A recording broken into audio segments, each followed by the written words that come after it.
But no, seriously, how many of you here are using Nikon, and how many are using Canon? Let's start with Nikon. How many are using Nikon, and the rest are using Canon? Yeah, the guys who are using Nikon, put your hands down. No, but do you have a reason? I mean, the people, those of you who've chosen this camera or that camera, do you have a reason why you chose this camera or the other? I was using Nikon earlier. And I'm learning to use a 35mm camera on the street, so I figured that this is actually my USP, my unique sell point, because I'm a commercial documentary photographer, and that probably defined the kind of assignments that I started getting after that, which were all somewhere between the commercial and the documentary world. Even the NGO assignments that I was doing were I was always looking at them as commercial assignments, and I said, you know, it's the same like selling a pack of cigarettes. The client has a need. They want to sell something, whether it's a product or a project, and you have to make it, you know, to give them the visual tools in order to sell their project.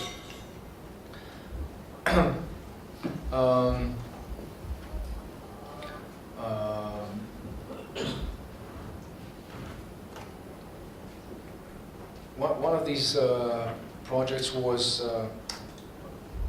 for an NGO work in Orissa.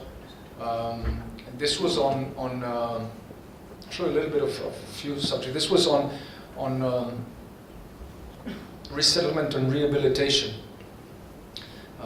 in Orissa, and you know how it is to. I mean, those of you who've worked with NGOs before, they have a lot of meetings and they have a lot of group sessions and empowerment sessions, and they wanted me to go and take pictures of them meeting with the villagers. I mean, I said, listen, this is not for photography. You don't need someone like me to go to Orissa and take pictures of you sitting and talking with people. Nobody's going to know what the session is about and what you're talking about. Let's try to take portraits of the people in their environment and in their new environment. You know, the village, and then the resettlement projects, and try to include the cause for the resettlement. So we have the pipes of the plants. So this is I felt was where my strength was coming, as to bring in my commercial sensibilities, you might say, into the documentary world. This is a very kind of, it started as a photojournalistic assignment for an NGO, and then became something that is more about portraits and something very different. Another somewhat like a commercial documentary project. Again, this started with film, and even street food started with films, right? And became digital. This is an assignment for a trucking company, and was supposed to be a book. And I was traveling and taking pictures of trucks and trucking in India. And it's a commercial project, basically. So, you know, I bring in my documentary skills, or my experience with the DSLR to the commercial world. The book was never published, unfortunately. Maybe one day. So again, these are the street food. I mean, the food what the truckers eat, and.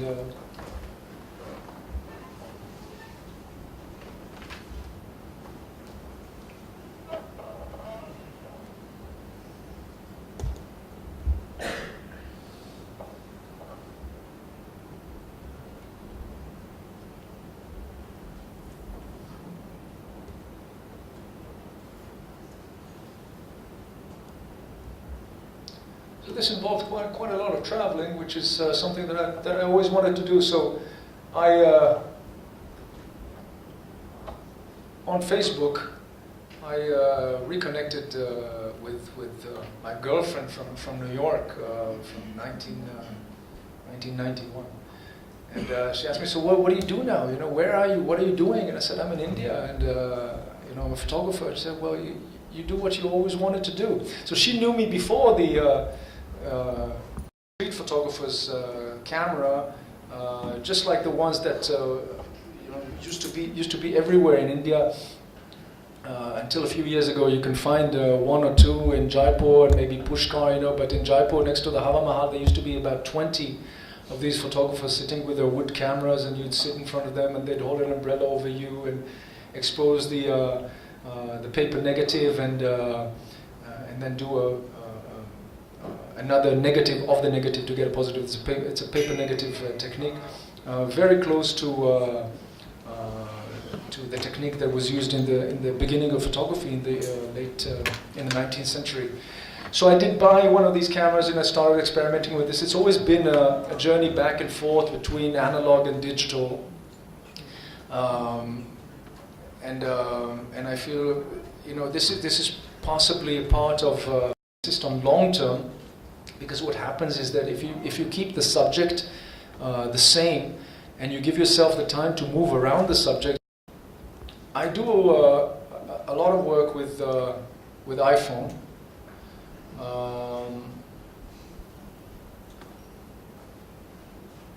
This is just now in Kenya. Why are we seeing this? Wait a second, just try to get that.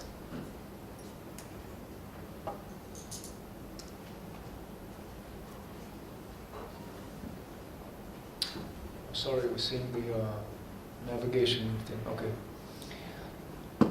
So this is just now in Kenya, a month or so back. I was shooting a wedding in Dar es Salaam, and then I went to Nairobi to meet some friends, and we went on safari to the Mara. And I didn't want to take a long lens with me. I didn't even take, you know, a 35mm. You know, I didn't take my Nikon with me at all on this shoot. I wanted to just let myself relax and have a good time and see what I can get with the iPhone, and I took the Fuji camera with me as well. I'll show you some pictures from that as well. I printed these iPhone pictures. This is 8" by 8", the size of the print, and it looks great. So I'm always trying to see what the new technology can do for my photography, and how it would change the way I shoot. And every time I use a new camera, there's always something else that comes in, and a new kind of perspective on the same reality. So it goes from black and white to color to changing lenses, you know. And the iPhone is a very natural tool for me, because it allows me to get very, very close to people and keep them relaxed. That, you know, I don't come and push a big camera with a big lens in their faces, and it's always with me. Now, I find myself that slowly I'm reducing in the size of the camera that I work with. You know, it started from a Sinar. I was going to warn you that Mahesh Shantaram has entered the room. Oh, I saw. He's not hiding behind a light. And so ironic, they're sitting in the same place where they Yeah. I was thinking after his talk that I'm never going to top that, you know. But Seppi, you want me to move the light then? yeah, we can. Metaphorically, I'm sitting in the same place as Sanjay. Yeah. No, physically you are. Metaphorically, we wonder about that. Well, I'm glad you're cracking jokes on his. Okay, so I'll take you a little bit through more than a little bit. Some wedding images, because Mahesh is here. You want me to tell people not to take pictures of your pictures? Our work is very, very different, of course. We sat together at Mahesh's house last month, I think, was it? Your book, sorry? July. July. And you know, I've been seeing his work for a while, and I said, you know, these books are very, very different because my project doesn't.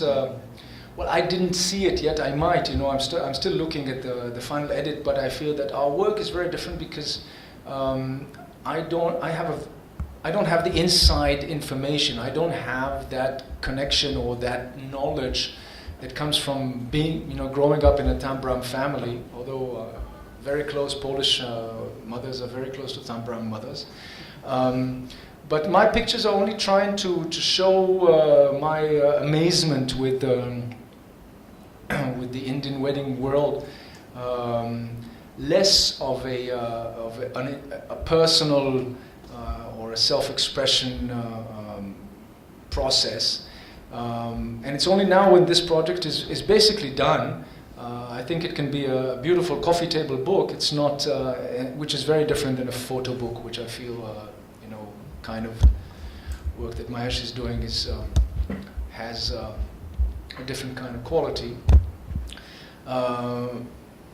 But these interactions that I have with photographers, with artists, with people that work on personal projects, of course, changed the way I look. I look back at the edit of images from these 5 years of working on Indian weddings, and of course I find images that were rejected, and I think this one, for example, that were rejected at the time when I took them, but now I look at them and they're, well, you know, actually they could be included in the project.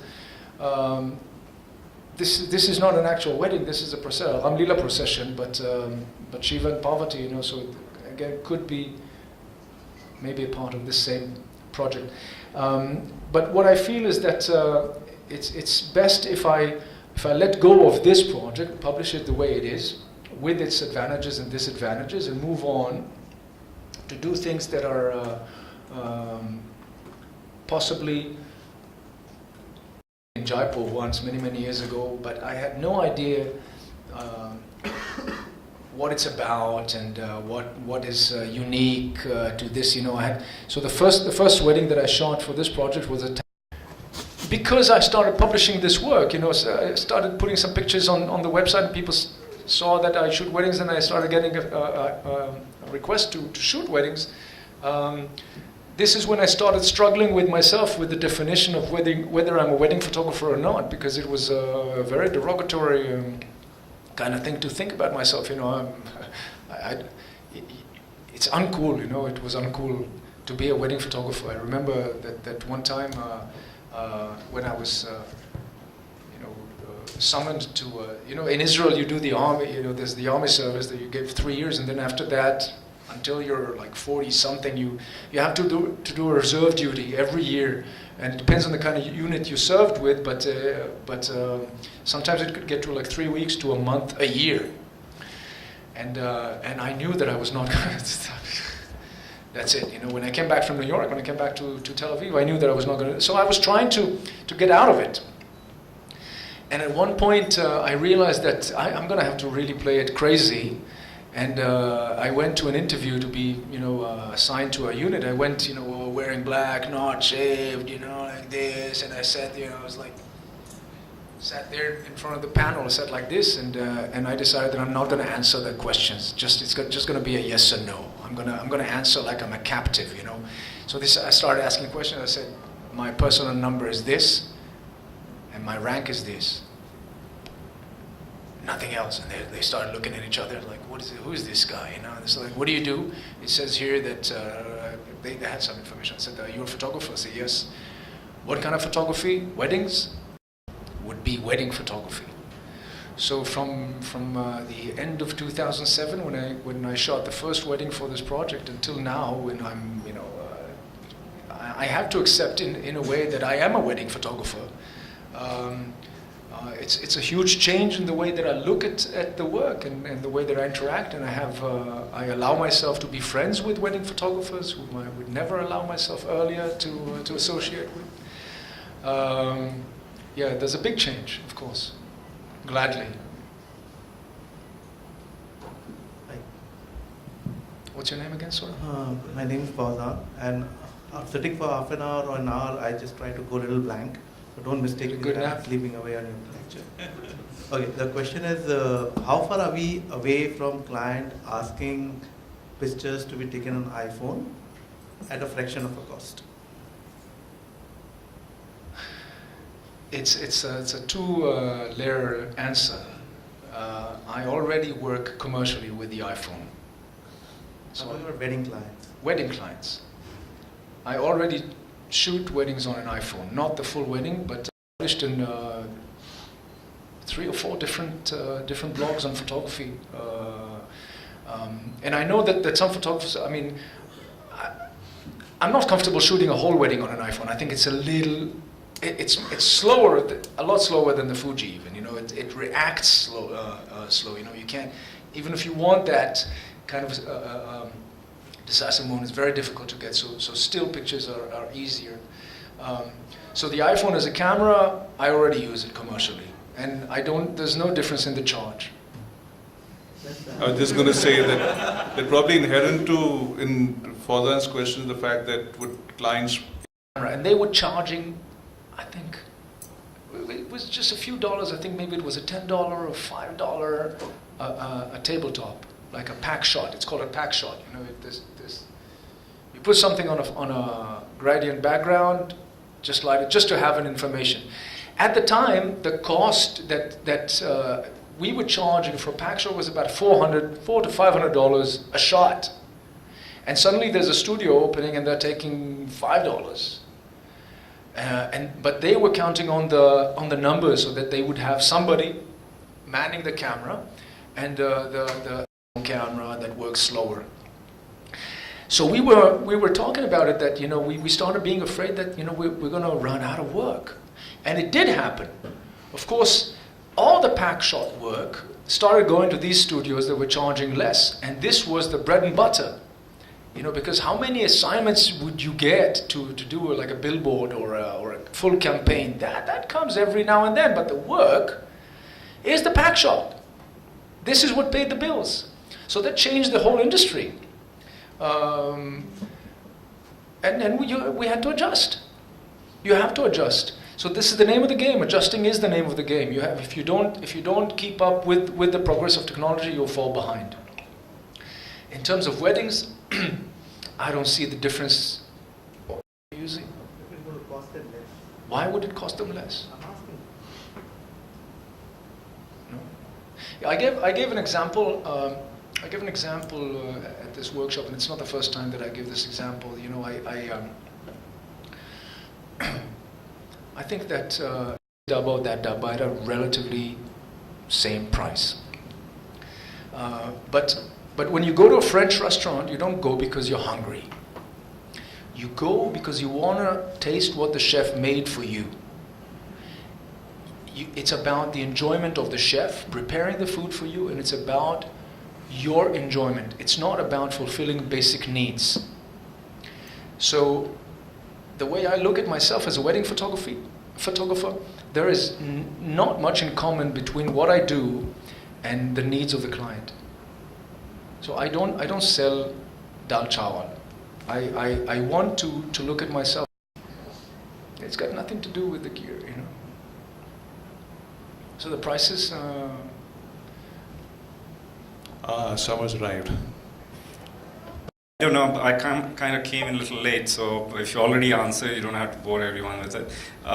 You know, I was just wondering, you know, what has happened in lots of markets that they would take an, let's say, fashion photographer and they would go make him shoot hotels, or the architecture photographer is doing food. You know, they kind of, art directors and agencies want to play around with that because they feel they have such great style and they might bring something new, because, you know, the same guy shooting again and again, doesn't matter how big he is. So coming back to what you are doing, I was just thinking that in terms of, you come from, of course, from a very intense culture yourself, and India has, you know, so much of diversity and the kind of stuff, including this entire wedding thing I'm talking about, you know, the stuff what you've been doing.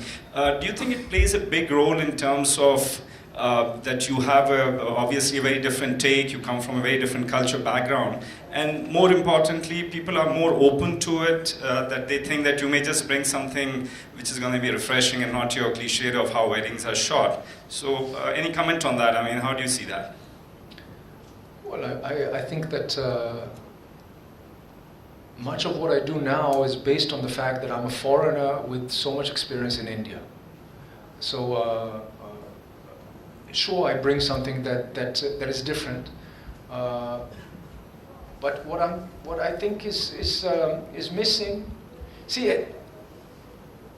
I push the limits. I think in India, as a foreigner, there's still places that you can go or things that you can do which are would make the doors open a little faster because I'm white. And I must admit that whenever I can, I don't shy away from using it. I felt in the beginning when I started shooting weddings that my lack of knowledge allowed me to do things that only later I realized that had I been an Indian, it would not have been possible to do.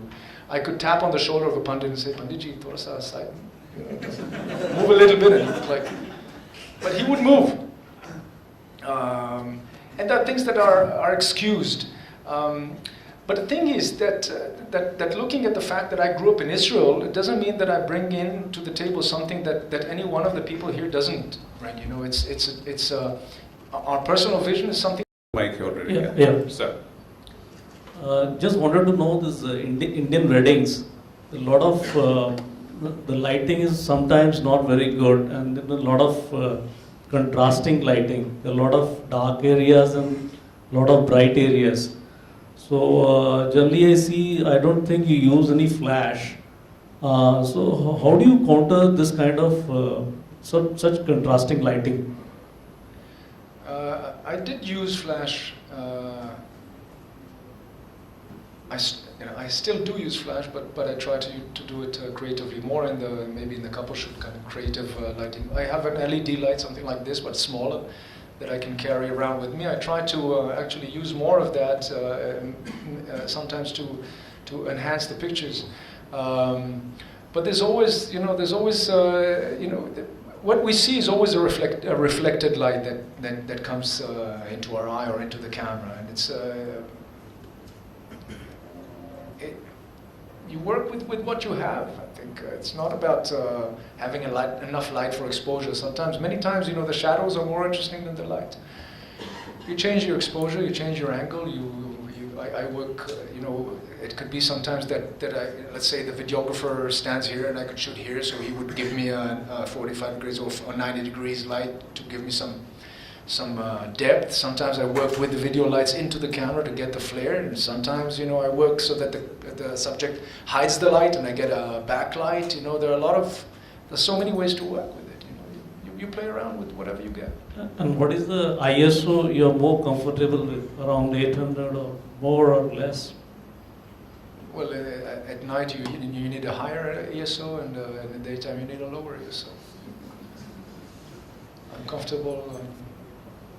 Right, I think we have a question in the back there. Sorry, were you going to ask something else? Oh, thanks. All right. I, in fact, actually think the exact opposite of what the gentleman here just said. And coming back to that question about how being, not a part of this country as a citizen, you might bring something fresh to the table. If I, as a photographer, tomorrow go to, say, a place I've never been, say London, I might find the very ordinary for them something very special. And that might lead me to not bring something new to the table.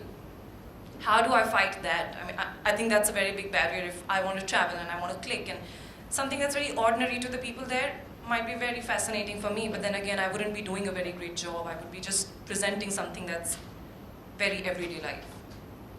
Would you want to comment on that or give me like a solution to that issue? Well, if you shoot the Tower of London, and everyone has shot that, if you find that fascinating, then you're a tourist. But there are things, of course, that you bring as an outsider that an insider doesn't have.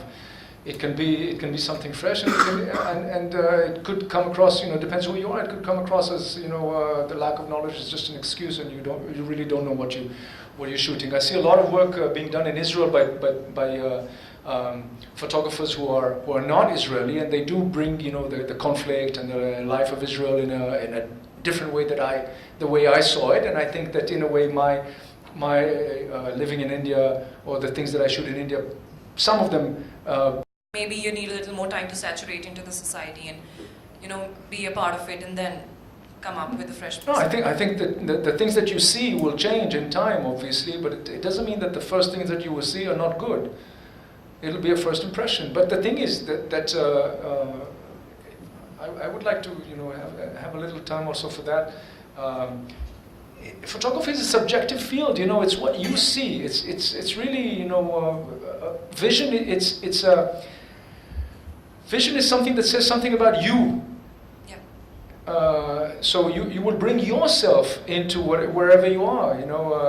If you first time, I have just been to London, first time with my daughter. I have a few pictures to show you. I've never been to London. I went to see the Rolling Stones. My life dream. And again, this is with the X100S. This is the only camera I took with me. Things, but since I'm halfway a tourist, and some things I see that are different, so it's a kind of a mix between tourist pictures and just pictures that represent what I see. Like I said, I stop thinking before I shoot. I don't want to. I just take pictures. That's my daughter at the Robbie Williams concert. That's the Robbie Williams concert.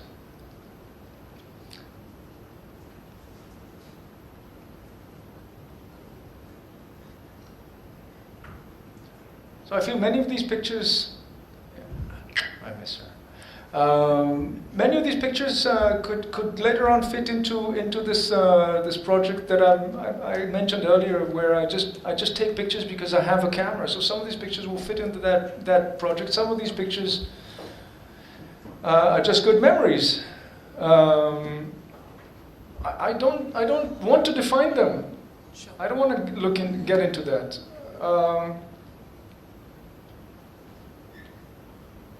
Yeah. You want to take two more questions before you carry on? Yeah, I think. Years you are in India, and if Saifi and Shafi gets a chance to get married again, what tradition you will be going for, and who will you be assigning to get it covered? Mahesh. You have the chance.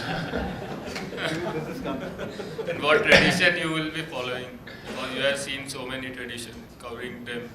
How will you feel to be on the other side of what you are covering? I don't follow. If we were getting married again, who would I get to cover the wedding? Was that the question, or What tradition you will be going for? What custom would you Custom you prefer will be to following. be Well, married by? we and actually who had an would you- Indian wedding.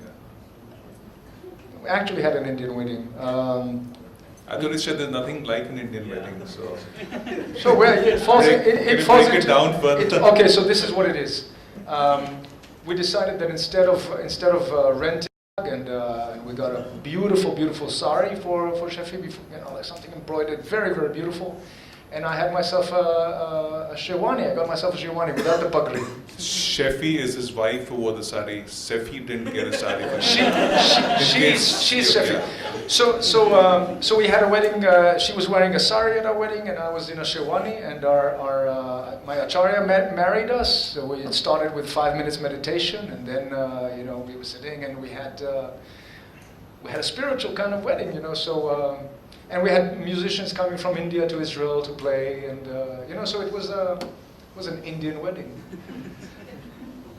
I was talking about again if you get the chance, because till then you haven't seen any of the marriages, right? Well,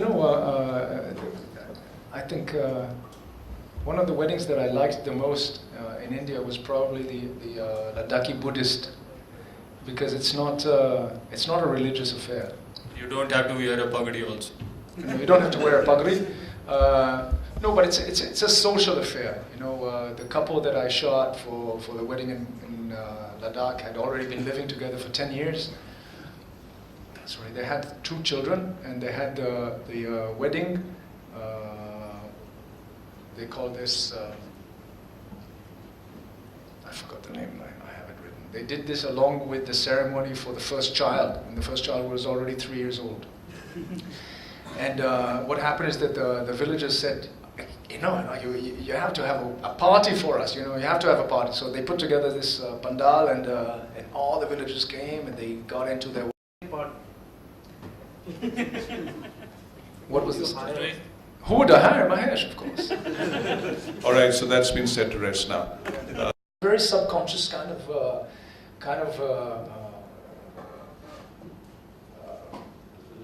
it's not a line of thought. It was a subconscious thing, you know. And the guy had a huge wine cellar, and they started talking about wine, and the guy went down to the cellar. Kind of journey. I'm working on a project, a personal project about religion and dogma now. I'm not going to show you pictures because it's very raw and very in the beginning. But I noticed that that there is a connection between a certain state of mind that I am in sometime, and when I get ideas for pictures. So that I noticed that there is a parallel universe that exists between a certain state of mind where I am and where I derive the inspiration for images. Because I noticed that, you know, every now and then I open the iPhone and I note down ideas for compositions and things that I want to do, and it's always when I'm around the same kind of subject, and so it's become in a way a kind of I hope would be a window to look into that state of mind and understand where I come from there and how that interacts with what I do, what I do as a photographer. So that brings me to another name that the same Jürgen on the same conversation in Goa on the beach said to me. He mentioned this guy, Walter Roll, turned out he's a legendary rally race car driver. And once in an interview in the 60s or the early 70s, that Walter Roll said to the journalists, "What I do with a car has nothing to do with driving."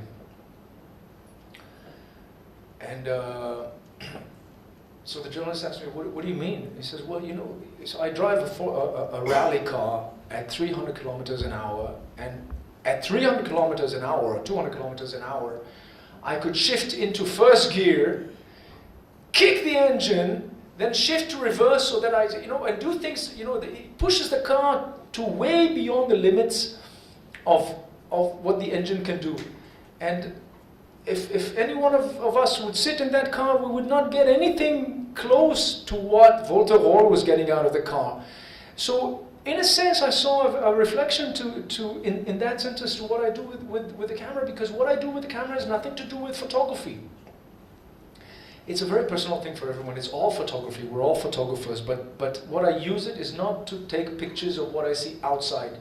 Where I'm trying to take it now is to take pictures that will reflect what I think and what I see at the moment, and through those pictures, I would hopefully at one point be able to learn something about myself that is right now hidden in my unconscious and my subconscious. Okay, like I said, this is very kind of like improvised. It's not in any linear line, you know. So it is easy for me to see that that there are two kinds of photographers. They could merge. We could be, you know, it could be the same photographer who lives to take pictures and also takes pictures for a living, but we all try to make a living out of what we do best. You know, if we could earn a living with our hobby, then it's a great thing. But there are a lot of people who come to photography because, you know, it's a way for them to make a living. And I see this a lot in wedding photography, not only in India. It's probably happening worldwide, where people come into wedding photography because they see that as a good way to make a living. It's a relatively easy point of entry into the world of photography. There will always be weddings, people will always get married, it doesn't matter, it has nothing to do with the economical situation. People will spend money on weddings, especially in India. There is a lot of money, because people, you know, they open their pockets before the weddings, and the clients have no idea what good work is. So they would it would be an easier entry point to being a photographer than, for example, to try to be to work with the New York Times or you know, the UN or getting into the advertising world, you know, where photo editors and art directors have seen a lot of work. They know how it is to and what it means to work with a professional photographer.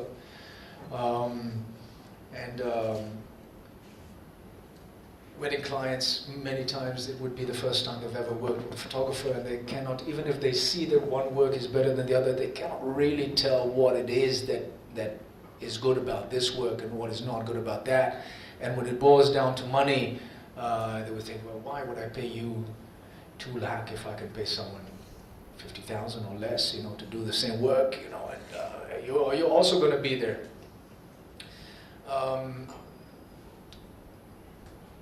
And the way to stay focused on your photography is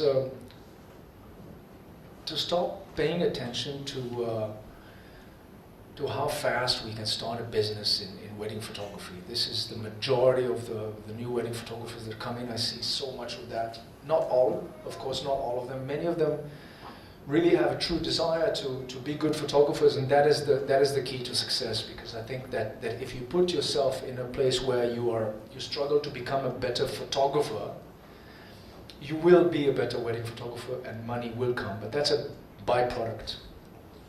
And the question that we should ask ourselves as young photographers, or you know, not ourselves, but whoever is, and I keep asking myself the same question all the time, because the answer keeps changing.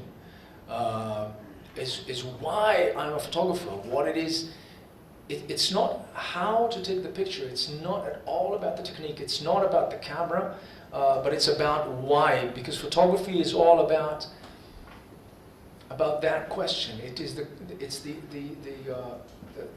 ensemble of who we are as human beings. Is how many movies we saw and how many books we read and how many times we fell in love and how many times our hearts were broken and how many times people betrayed us and how many times we helped people and where we come from. So it's all that comes into the subconscious and makes us who we are. And it's not about which camera you use, and it's not about any of that, you know, although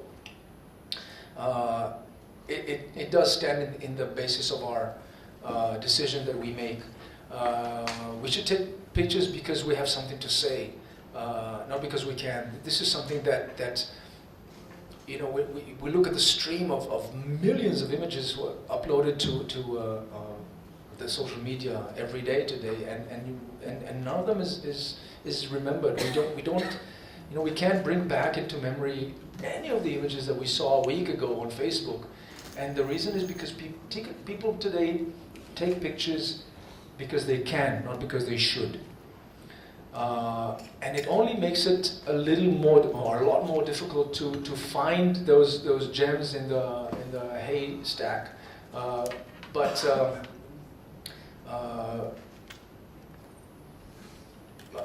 It should only focus our attention as photographers is that it's about personal statement. We take pictures because we have something to say about certain things. When I started in wedding photography, I had something that I thought I wanted to say. It was a starting point. I learned a lot of things that I didn't know, and the statement changed and the project changed, but you start with something to say. If you have nothing to say, your pictures will not be interesting. I mentioned this earlier. These are just points to help me take through that kind of thought process. That vision is a point of view that says something about yourself. It's not something that is outside. It's something that comes from within. And your pictures would be interested if they let me see something about you as a human being, as a person.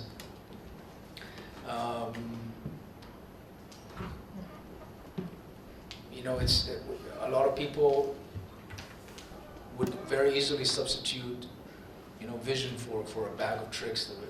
The way it's put here, it's you know, the filters, the HDR, all these digital enhancements that can be put on top of the images to create a wow effect among the people who have very little idea about photography is not a substitute for a vision. But as photographers, we see our own work, and we see the thousands of pictures or hundreds of pictures that we come home with at the end of the shoot, and we look at this, and the majority is crap, of course, and it's the same thing for every one of us. I'm sure that every professional photographer who's done an assignment here would agree that we come back home with a bag of crap, and it's about finding those good images in that pile of crap, and this is the only thing that we show. So when you look at our websites, you see only the things that have been edited out, post-produced, and represent the best of what we've seen. But then, what every one of you will, when you look, and when I look again, at the work of other photographers, we only see that selection. And a lot of insecurities with young photographers come from the fact that you compare your process, your behind the scene, with the highlights that you see from other photographers. So those highlights are there in your work as well. It's a strong editing process that needs to be refined.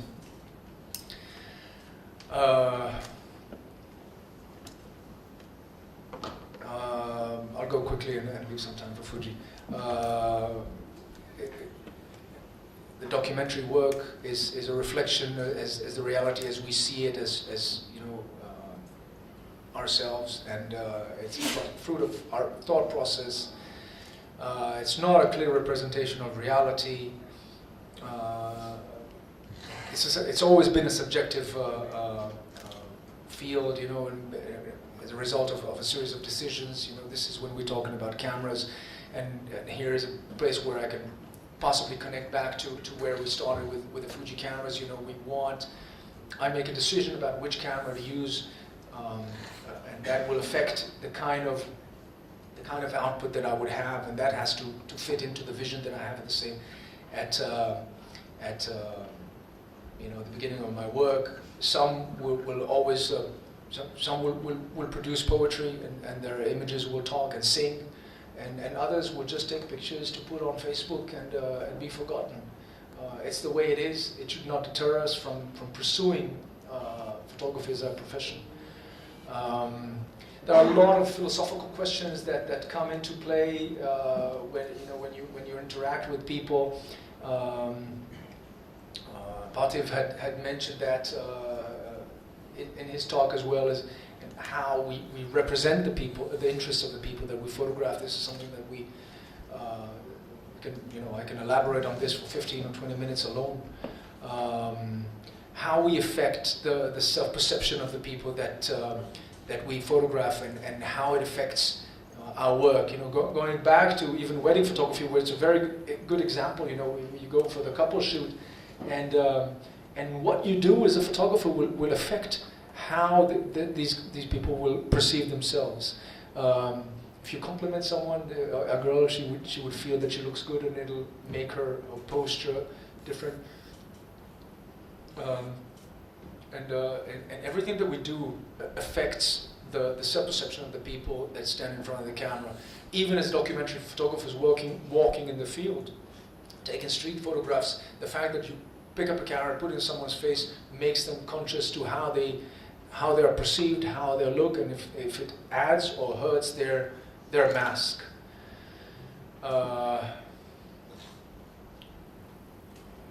We should always try to explain more than the information. The question of how much we let ourselves into the subject's world, and how much we are involved, or we just walk by as onlooker and take pictures. We choose this way of life. It's not something that is fashionable, and we're good to. We become photographers because this is what we need to do. You never retire as a photographer. You don't stop working at the age of 65 or wherever and start living on a pension. I hope that I'll be taking pictures for the rest of my life, and in order to survive in this field, if I had to put it down, the three things that you must have in order to stay in this world is tenacity, of course, against all obstacles, imagination, and ambition. That pretty much concludes what I have to say. I would love to, for the people from Fuji to come on board and maybe give us a little review of the X series cameras, and maybe we can combine that with a few more technical questions and that. Sir, can I get a mic to you 1 second, please?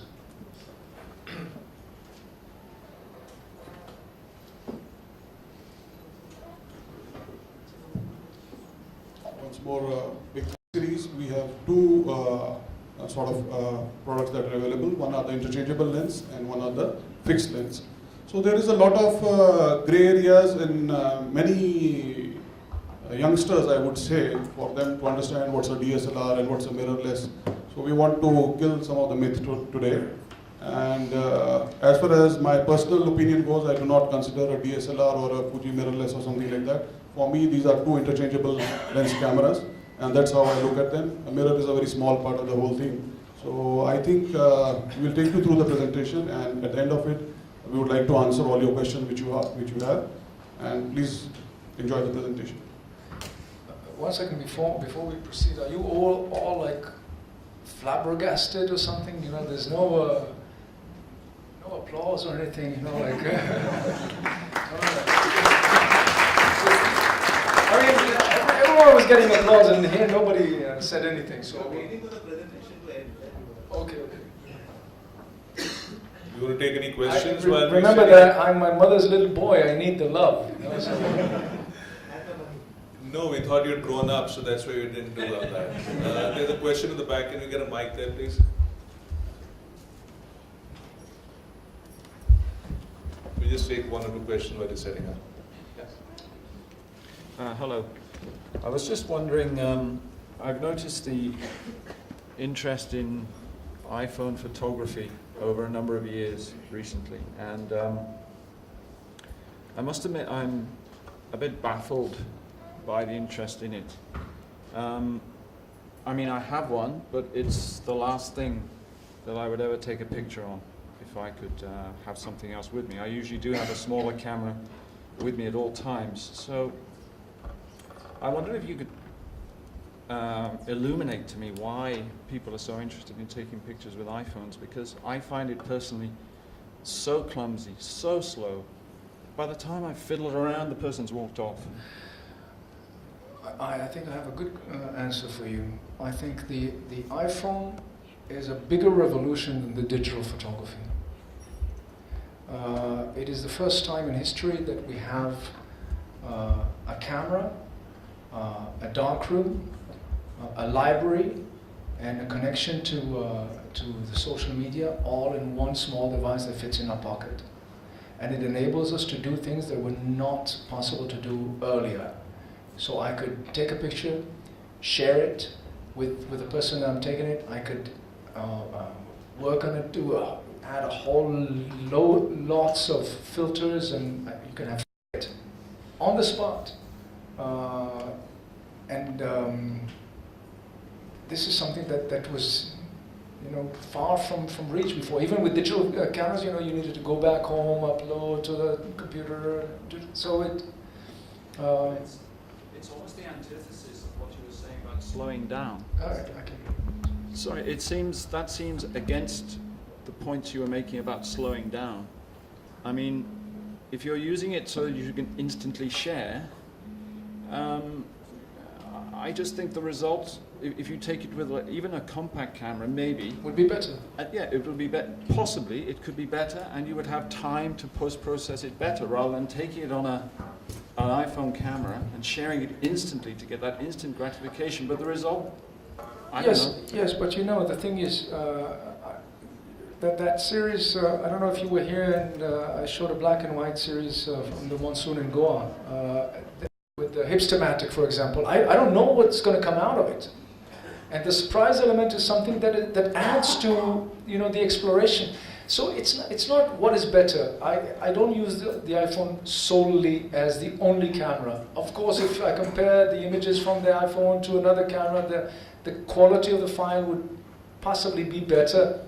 Of course, in a raw file, but it is something else. It is another thing that is in my pocket, and it's always in my pocket, even if I don't carry a bag. So it enables to get different things. So, for example, that couples session that I did with the iPhone, it was already high noon, and the light was terrible. And I found myself that because I have this good camera, I'm going to be looking for great lighting conditions and this, and I'm going to waste a lot of time. And I don't have I have to go to the airport. So I said, why don't we just take some Instagrams? Let's just do it like this. And there was like tuck, tuck, tuck, tuck, tuck, tuck, and within like 15, 20 minutes, we finished it. They loved it. I loved it. We shared it. So there are things that you can do with the iPhone that you cannot do with something else. If you have the time, if you have the camera, then yeah. But sometimes it complements. It's another thing. It's another layer. iPhoneography or iPornography, as you have written it. Did you see in your folder it's written there? Subconscious I plays. saw it. I saw it. No, but I think the attraction of iPhone photography is the infinite attraction towards lazy photography in this world. There is ample attraction for that, and it takes hard work to make photographs. I think it does, and taking pictures with iPhone itself is not wrong or right in itself. I mean, there are photographers like Magnum photographers, Michael Christopher Brown, I believe. No, this guy, he works in war zones with iPhones for a reason. He has a good reason for that. But I've seen I've seen almost no iPhone photography ever, almost nothing that I would want to look at. There are very, very few photographers in this world who can really make me look at an image again and again. So it is just lazy photography, and it's an excuse for everyone to say, come, let's do lazy photography, come on, let's all enjoy this.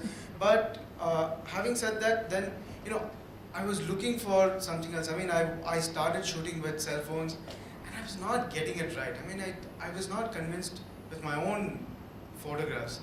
But then somehow when the Fuji came, now the Fuji is somewhere between the iPhone and the DSLR, I mean, like my full frame. The Fuji was, okay, there a lot of people are doing lazy photography, but you can also do very good photography. So there, the camera meets me halfway and I meet it halfway. So I found that from my experience. But iPhone is all bullshit. Have you noticed that Dinesh did not tell Mahesh to be quick and... No, I like this. The other is the internet revolution and platforms within that which allow ease of sharing of photographs. I think we're constantly confusing the two just because they happen to be running simultaneously. Just because photographs can be shared easily does not mean that you have to become a lazy photographer. I actually really enjoy taking photographs with my iPhone camera because I find it challenging. I'm doing a series right now on shooting people in the metro in Delhi. There's no way I can do that even with a small Fuji camera.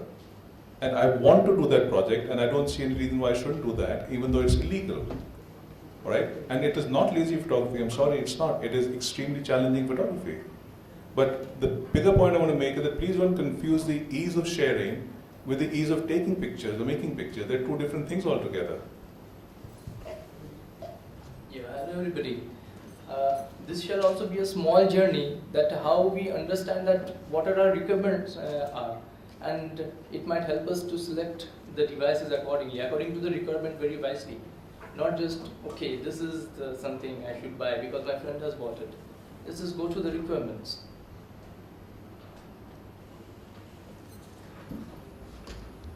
It should come very clear. When I photograph somebody, even the hairs on the face, which are not visible by naked eyes, that should also come clear. Or perhaps a drop of water. When I click, I also see my reflection in it. Well, we have it for you. Or perhaps, as already discussed here, you need a device where we go on increasing the ISO where we use high ISO and still have good images. We are not restricting to say something like the ISO 800. Like, okay, we always should have lower ISO, otherwise the pictures might go wrong. So our upper threshold is ISO 800. We can now start thinking about ISO 1600, ISO 3200. So why don't you just leave ISO at auto and shoot? Yes, you now have devices which can give you such images. So you can explore more the creative possibilities rather than just compensating for restrictions. When you have restriction, you have to lower down your shutter speed. Obviously, when you require that blur, require the hint of that action, you should lower the shutter speed. But not because you cannot get the image or you get noise, so you lower down the shutter speed, just to compensate for the low light situation. You would also admit that you would require the truest colors to come with very high dynamic details in your dream machine. Let me tell you that there's a typical great sensor in the X series cameras. It's known as the extran CMOS sensor, in which the RGB, going a bit small technical thing, is the RGB, all the color pixels are arranged horizontally and vertically across the sensor. So you get very true colors, unlike the conventional bare array sensor. Coming out of these technical things, you just believe that color reproduction is very nice over here. And obviously the form factor. Form factor not only enables you to the small camera, so not only enables you to not carry the big backpack always on your back. Always, it is also that doesn't challenge the subject. You can take candidates. The camera lets you stay low profile also. It's small camera, and you also don't have to carry a big weight on your neck if you are photographing for long hours. So let's now look. Sophia's said us about the photography, the inside, the inner side of the photography, the inner mind, the reflection of the inner mind. So this will be a reflection of the technology behind the product. So just something. Yeah. How many?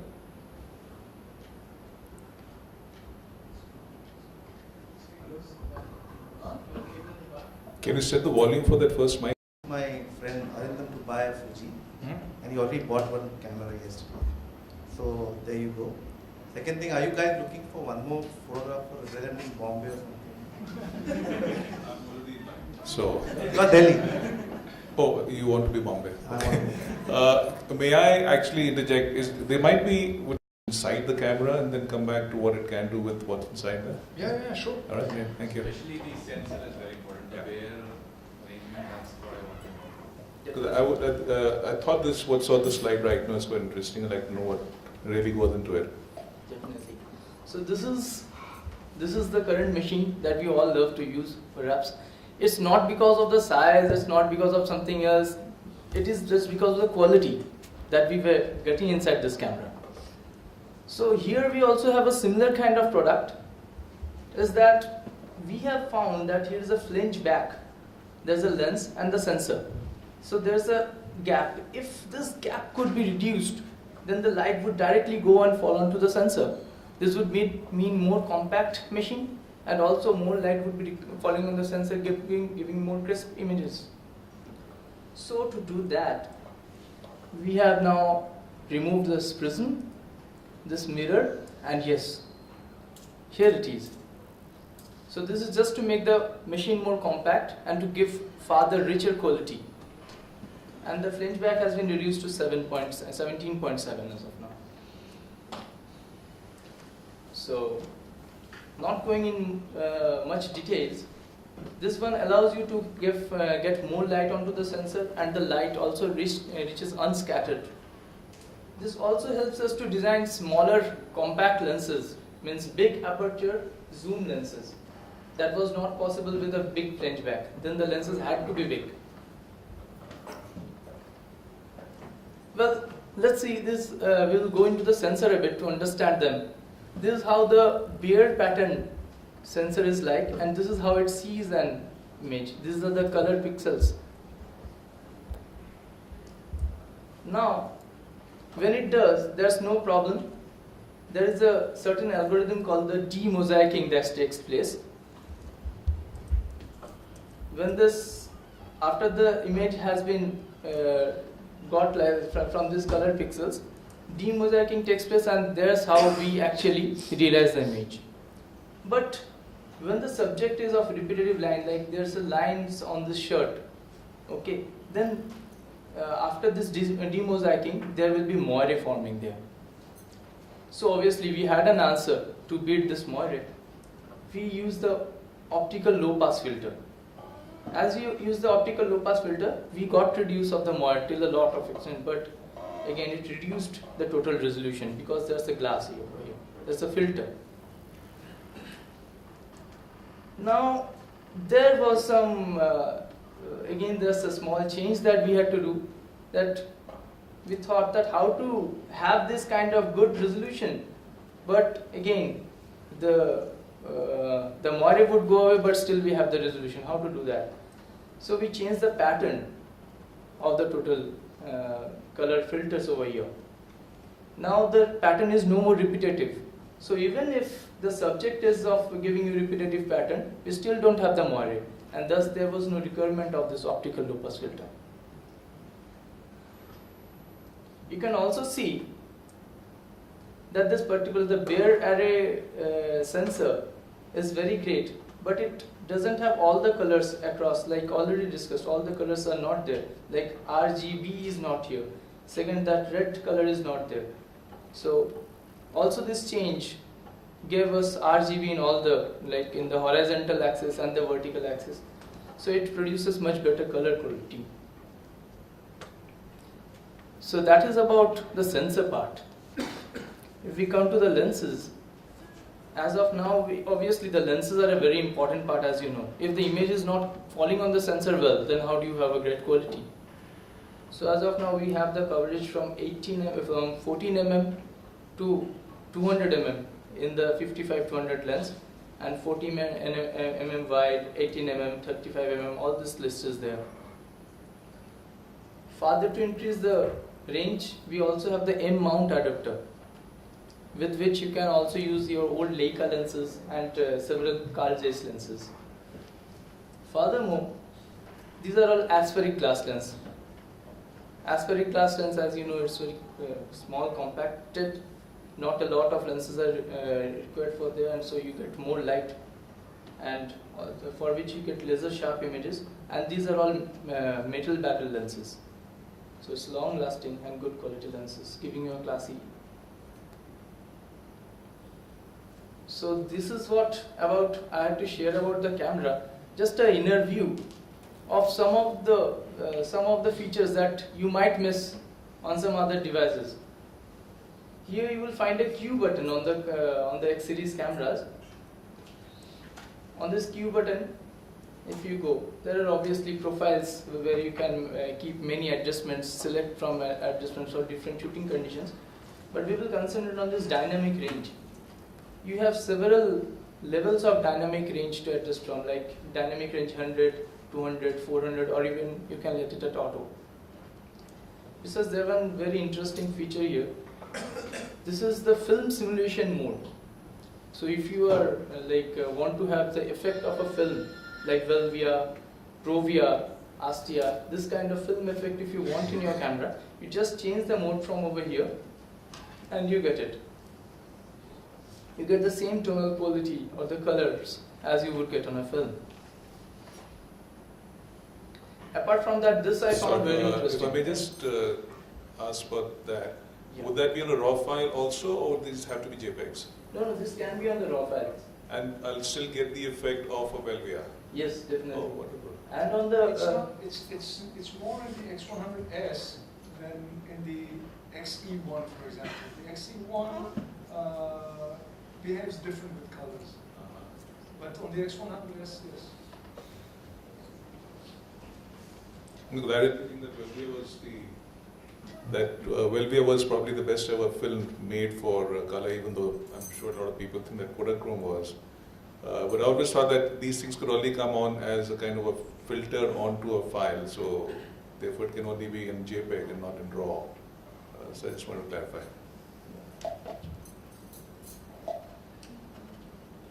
There another very interesting feature, which is also amusing.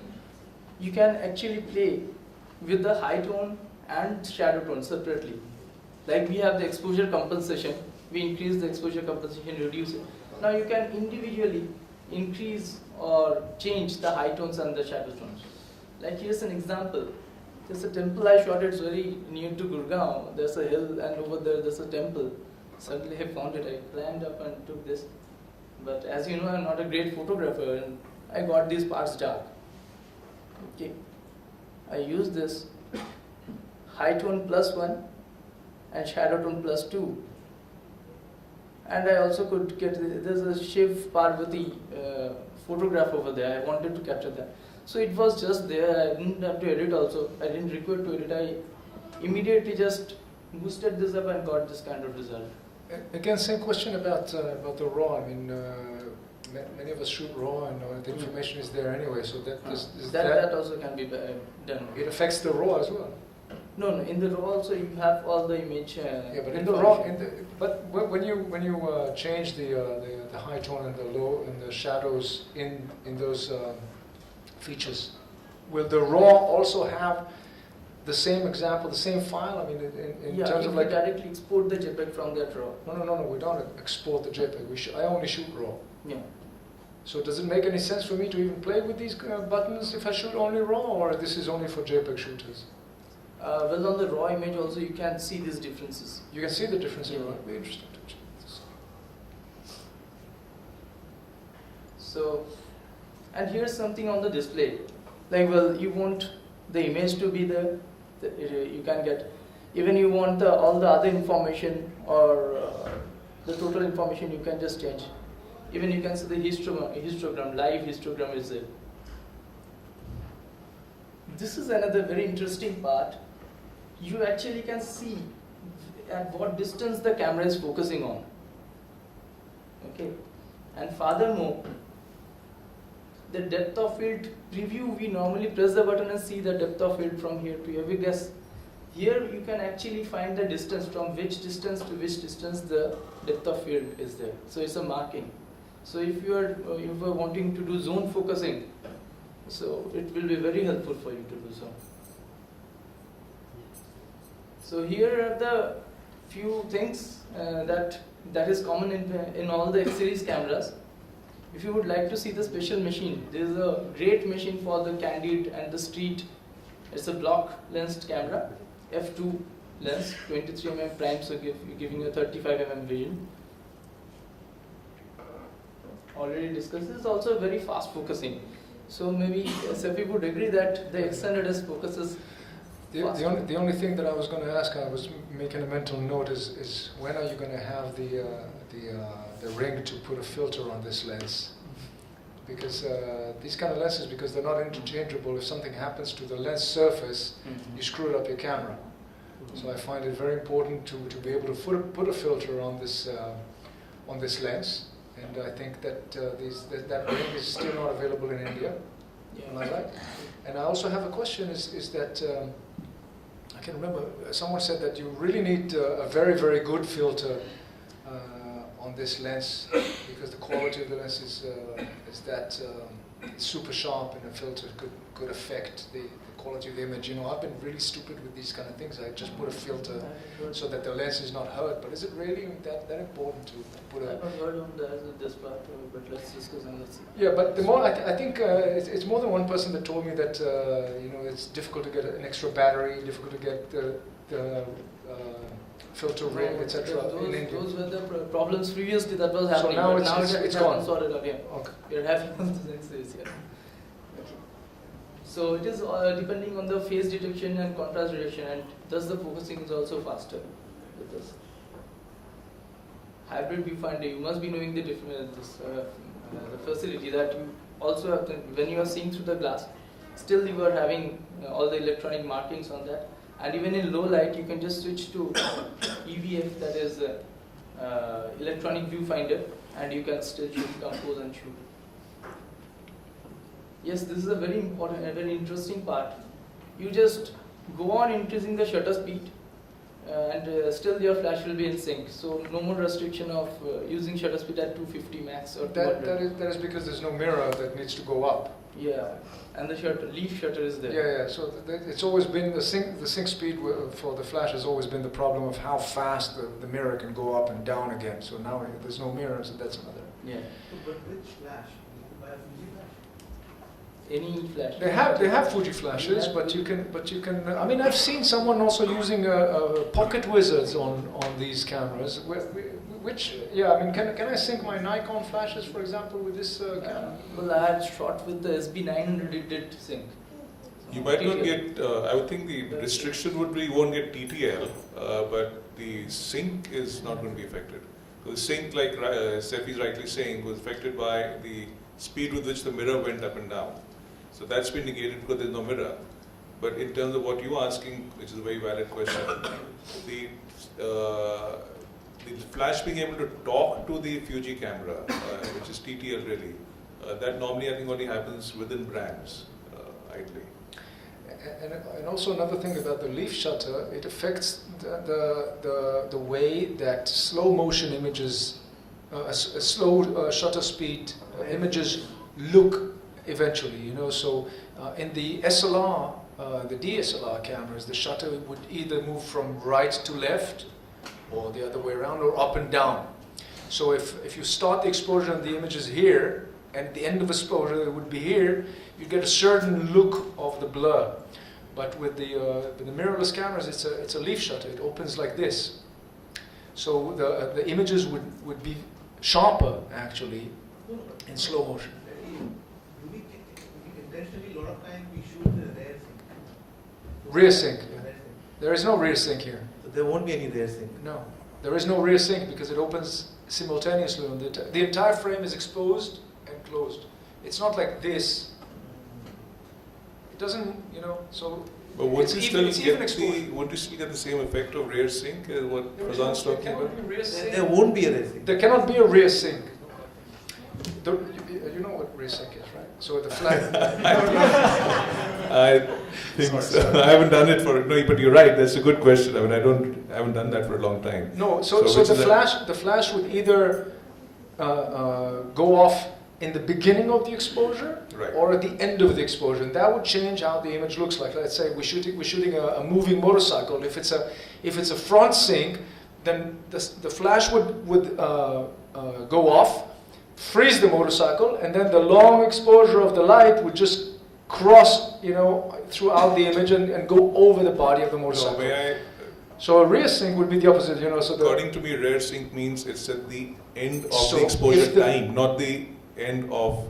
So therefore, even if the shutter is opening like this, there is an end time at which it's closing. Yeah. So if it's at the end, then first the ambient light would be exposed. So there would be the streak of light of the motorcycle, and at the end of the exposure, the flash would go off and freeze the motorcycle at the end of the frame, so it looks like the motorcycle is going and the light goes behind him.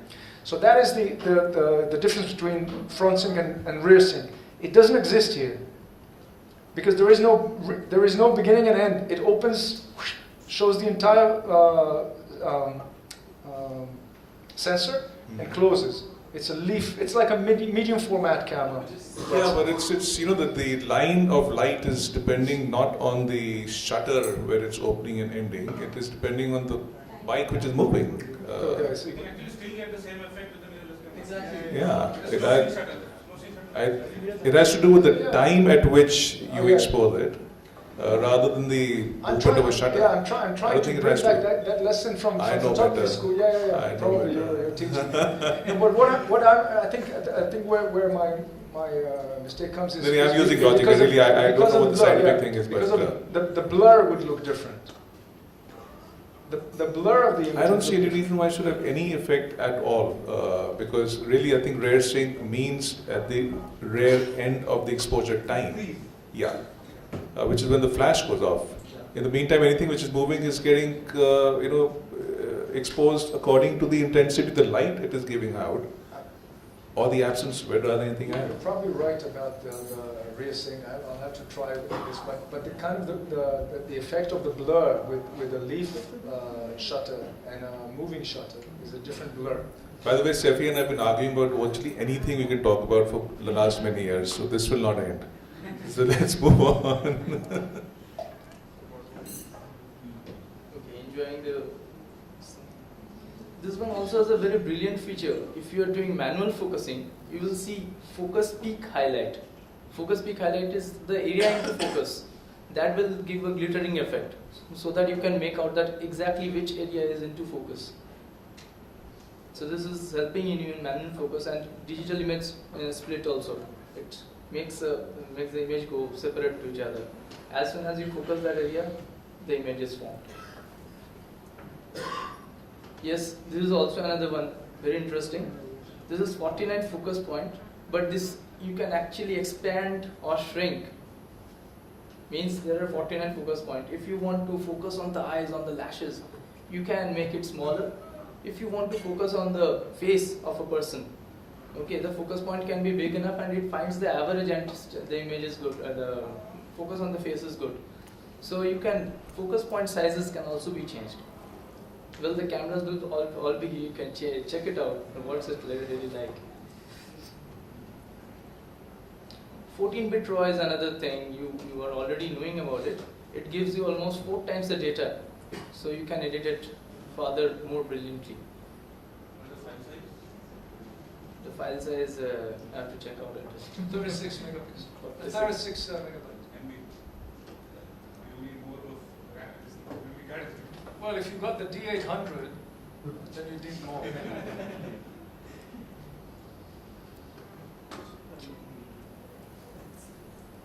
Well, with this XC1, this is also a bigger brother of this one with an interchangeable lens feature. You have the 1855. This is the kit lens which offers you f2.8 to f4. These are some of the images. I'm not a very good photographer, to tell you honestly, but I really love colors, and that's why I shoot. The reason for my shooting is I love things and really want to capture it and have it for myself, like how I see it. The sunset was very good. The battery was completely drained out, so there was no point in, I was not shooting with it. But I really loved the sky. I took it out and clicked, and this came. It's a unedited image. Here also, there were girls standing over here. Normally, with a big gadget, if you go and frame them and shoot, they might come to you and ask for the images, or they might say that, why are you clicking us? Come on, delete it. But here nothing happens. Nobody gets challenged trying to resist. And this one was shot with the XE1. Over there, all the details are not visible though. This was shot with ISO 5000. And almost that noise is not visible. You can even take printouts and it's not visible unless that you blow up really high and see. Also, the thing about noise is that with Lightroom it's very easy to control. So I find it. I'm not really very concerned about noise. I mean, at this level, it can be cleaned completely. And this is the newest camera that has come with us right now. It has come and it has already got the Gold Award in DP review. This one has several features like the face detection, subject tracking. This type of small things has also been introduced. Focus peaking is also there. And there is this feature of having 58 scene modes. The camera automatically recognizes and lets you click like a pro automatically. Sorry for that, but it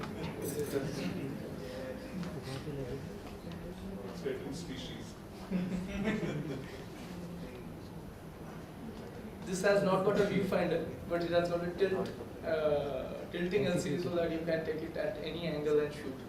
And still the quality is not compromised.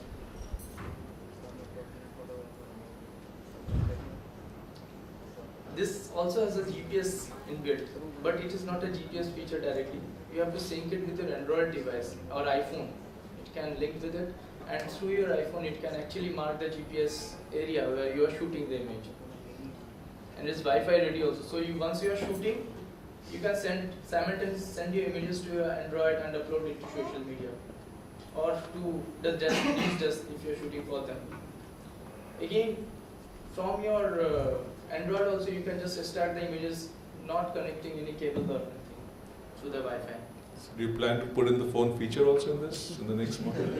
So you come back full circle. Yeah, Samsung is already doing it. So this is how you can do things. Well, this is wedding. I thought, I think I got the best images. This was my, what is called, my wife's sister. Her marriage. So you're getting into Sebi's territory. Her marriage, but I didn't get, all who were photographing over there, all the photographers, there were 3-4 photographers, they were switching on a lot of lights and shooting. So I was getting the most natural, I was waiting for them when they shut down the light. I got in normal natural light, I got this kind of image. I had put the camera directly on the garland itself, almost. And there's no compromise in the image, but yes, you can have very different angles. So this is how you carry that device.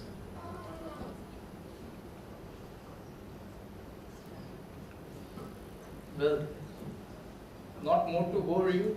This part, all the equipments are there out there for you to try and test. Just showing you about this one. This XS1 is a tremendous camera with a very good lens, giving 24 mm to 624 mm of viewing angle. Now, let's see what it can do. This was shot by one of my colleagues in Pattaya, and this is how he went on zooming. And there's a fisherman standing over here. So this is the kind of zoom you actually get.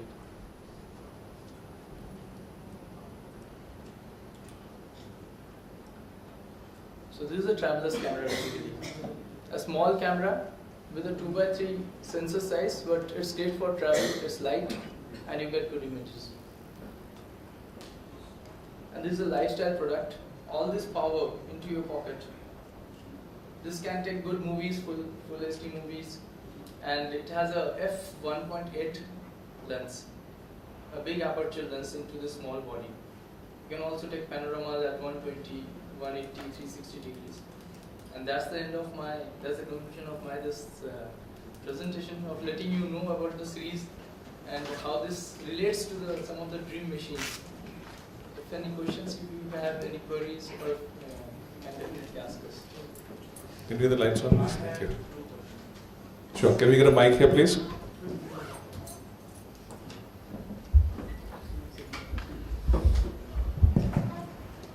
So I see you do not have a telephoto lens, mentioned here in your mirrorless camera category. Now, do you have any reason for it, or are you planning any such telephoto lens? Telephoto means I typically mean beyond 150 mm. We do have a zoom lens, which is 55 to. Want to use the mic? We have a zoom lens which is 55 to 200 mm. Okay, so that's precisely for a mirrorless, or that's for DSLR, or you can use it on the mirrorless? That is a X-mount lens. You can mount it on the X-series cameras. Okay, but you'll need the adapter, right? You won't need the adapter for that lens. You can directly attach it to the X-series cameras. All the interchangeable. It is for the mirrorless range. Right. It's really basically a 300 millimeter lens. Right. And the second question is, have you explored a mirrorless on a full frame? I haven't seen a full frame, mirrorless. The Sony attempted it in compact, but Leica has one. Okay. Okay. So do you have any plans to go full frame on mirrorless, or do you see any challenges? Well, as of now, that cannot be shared. Neither such information is available with us. All right. Okay. Thanks. For you, I just wanted to ask you as a photographer that the only reason I was still thinking of whether to go into this system or not, is there an advantage of the optical viewfinder To capture, and what gets captured is a delay. Oh, okay, you mean like with the iPhone? That is no, there is no delay. Not that I've noticed. With the Fuji, I tried it in the stall. One small thing I noticed is when you half click, there is a lag. When you're just looking, there is no lag. But when you half click, yeah. when you are half clicking and just about to focus, and if there is a movement in the frame, then there is a slight lag that I noticed. And being a OMD user, that I don't see in the Olympus camera. So that there is a difference. They do behave differently, but I don't think that it's necessarily a disadvantage. Yeah, no, it's not a disadvantage. You get used to the difference. It's like the thing is, I come from film and manual focus lenses, so good photography was produced in the time of film and manual focus lenses. I think that these are all things that you need to just get used to how to work with. It's a different camera. It thinks differently, and it makes me think differently, and I kind of like it, So, listen, we want things to be faster and more accurate. It's possibly going to happen. It's just this is technical issues always have a solution.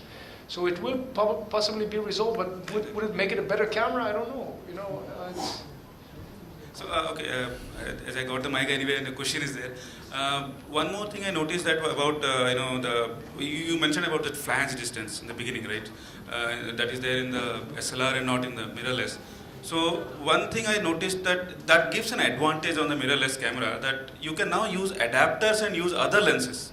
When the flange is reduced, the adapter can make up for the flange distance, and then you can use, I don't know, Mamiya lens, Nikon lens, Canon lens on these lenses. But that again, it gives another disadvantage that, in mirrorless cameras, some models, I would say Panasonic, Olympus, Sony, some of them have this in-body image stabilization. That gives an advantage that when you use manual lenses, you don't need an IS in the lens itself. You can actually use the in-body image stabilization to make up for some movements. So is there any plan of Fuji also getting that technology? I mean, all the competitor mirrorless cameras almost have it now in the new ones. Well, about these new technologies, new features, those are coming up, that will always be updated on the website as they come up. Anyone else? Take one or two. Hi Saifi, my question to you is, cameras are just mere, part of your vision, just tool of your vision.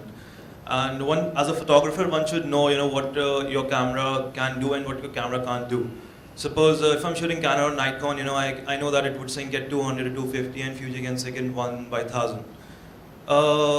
And as you mentioned, then that if you have been using Fuji or some other small camera in your wedding photography, you would have been slowed down in that process, and you would not be going bang bang bang with the fast shutter lenses. So and I have myself used X100 in shooting a wedding, and I can say there are some restrictions, like relatively slow focus, and obviously you can't just if there's some moment which is just a fleeting moment, you just can't go with the Fuji. But can you see yourself just shifting to Fuji to shoot the full wedding, the pre and the post? Yes. First of all, the X100 and the X100S are two very, very different cameras. Well, I have a reason for that. I would not have possibly considered stopping working with Nikon, but I find that I'm definitely actively not going to get the D800 because it's just not the camera that I want. And my D700s are 5 years old. So I never want to be in a situation where my cameras fail me on assignment. So I'm at a point where I need to upgrade, but I have nothing to upgrade to in Nikon. Because I also use Nikons. You said upgrading to D800 Nikon is not very good option. What is the problem with that? It's not a good option for me. It's not that it's not a good camera. It's probably a very, very good camera, but it gives features that I don't need, and it doesn't give the features that I do need. So, I mean, just to make it very simple on the surface, 36 megapixel is not anything that I want or need. Actively, it's not that, if you gave it to me for free, I would, I would not take it, because I don't want to deal with a 36 megapixel file. I don't need it. I would need a lot more storage. I would need to upgrade my computers. I don't want to deal with it. Besides the fact that there's no need for me, I don't see any reason whatsoever for a photographer who works on the kind of projects that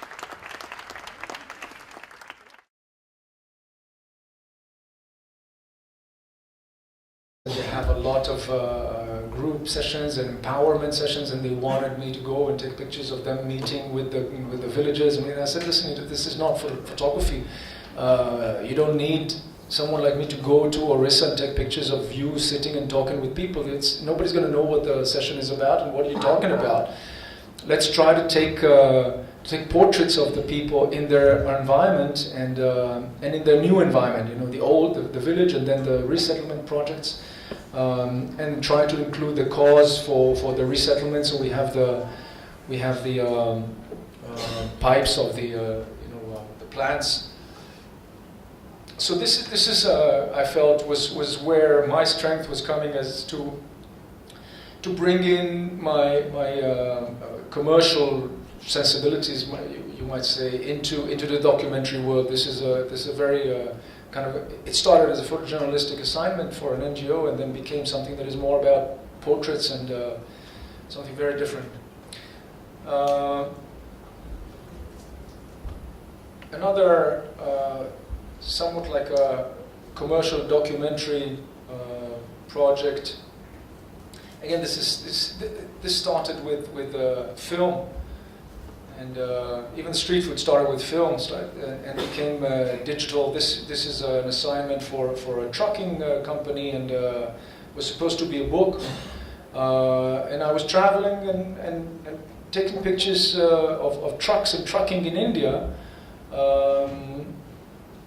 And it's a commercial project, basically. So I bring in my documentary skills, or my experience with the DSLR to the commercial world. The book was never published, unfortunately. Maybe one day. So again, these are the street food. The food what the truckers eat, and big camera with a big lens in their faces, and it's always with me. Now, I find myself that slowly I'm reducing in the size of the camera that I work with. It started from a Sinar. I was going to warn you that Mahesh Shantaram has entered the room. Oh, I saw. He's not hiding behind a light. And so ironic, they're sitting in the same place where Secretary. Yeah. I was thinking after his talk that I'm never going to top that, but. Secretary, we want to move the light then. Yeah, we can. Metaphorically, I'm sitting in the same place as Secretary. Yeah. No, physically you are, metaphorically we wonder about that. Well, I'm glad you're cracking jokes on his. Okay, so I'll take you a little bit through more than a little bit. Some wedding images, because Mahesh is here. You want me to tell people not to take pictures of your pictures? Our work is very, very different, of course. We sat together at Mahesh's house last month, I think, was it? Your book, sorry? July. And I've been seeing his work for a while, and I said, these books are very, very different, because my project doesn't. Well, I didn't see it yet. I might, I'm still looking at the final edit, but I feel that our work is very different because I don't have the inside information. I don't have that connection or that knowledge that comes from growing up in a Tambram family, although very close Polish mothers are very close to Tambram mothers. But my pictures are only trying to show my amazing.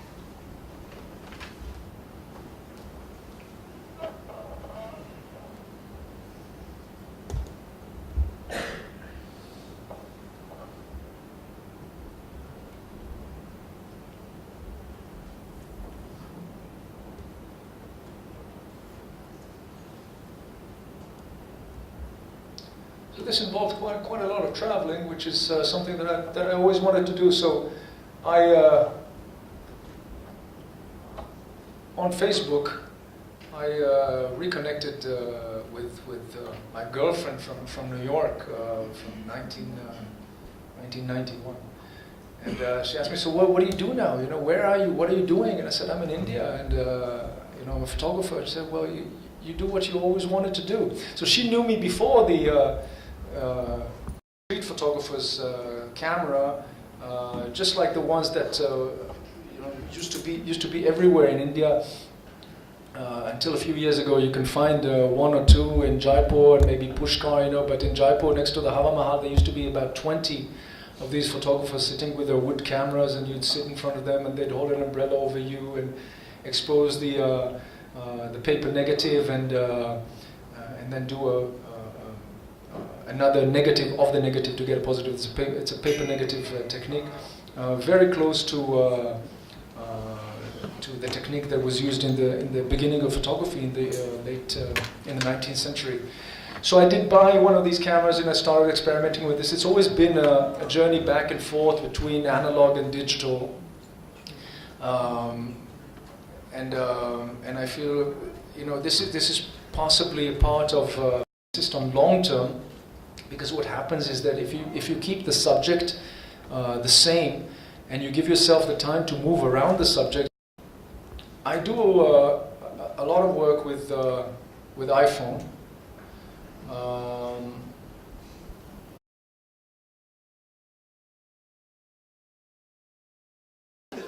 But no, seriously, how many of you here are using Nikon, and how many are using Canon? Let's start with Nikon. How many are using Nikon, and the rest are using Canon? Yeah, the guys who are using Nikon, put your hands down.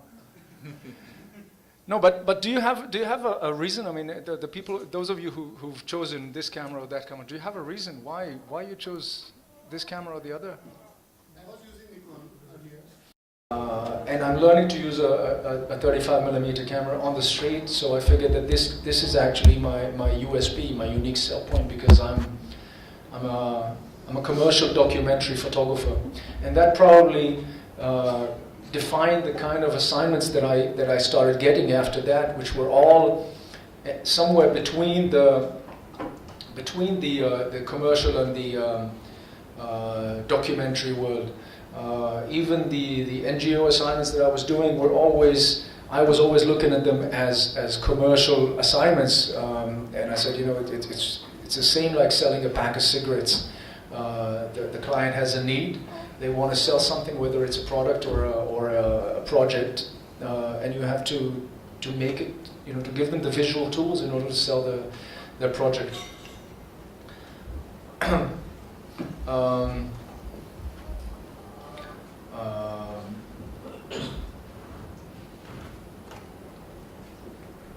One of these projects was for an NGO work in Orissa. And this was on I'll show you a little bit of a few subjects. This was on resettlement and rehabilitation in Orissa, and you know how it is to. I mean, those of you who've worked with NGOs before, they have a lot of meetings. This is just now in Kenya.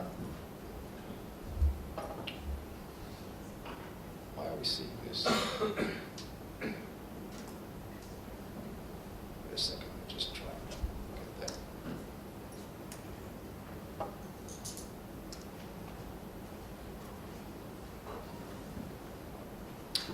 Sorry, we're seeing the navigation thing. Okay. So this is just now in Kenya, a month or so back. I was shooting a wedding in Dar es Salaam, and then I went to Nairobi and to meet some friends who went on safari to the Mara. And I didn't want to take a long lens with me. I didn't even take, you know, a 35mm. You know, I didn't take my Nikon with me at all on this shoot. I wanted to just let myself relax and have a good time and see what I can get with the iPhone, and I took the Fuji camera with me as well. I'll show you some pictures from that as well. I printed these iPhone pictures. This is 8 inch by 8 inch, the size of the print, and it looks great.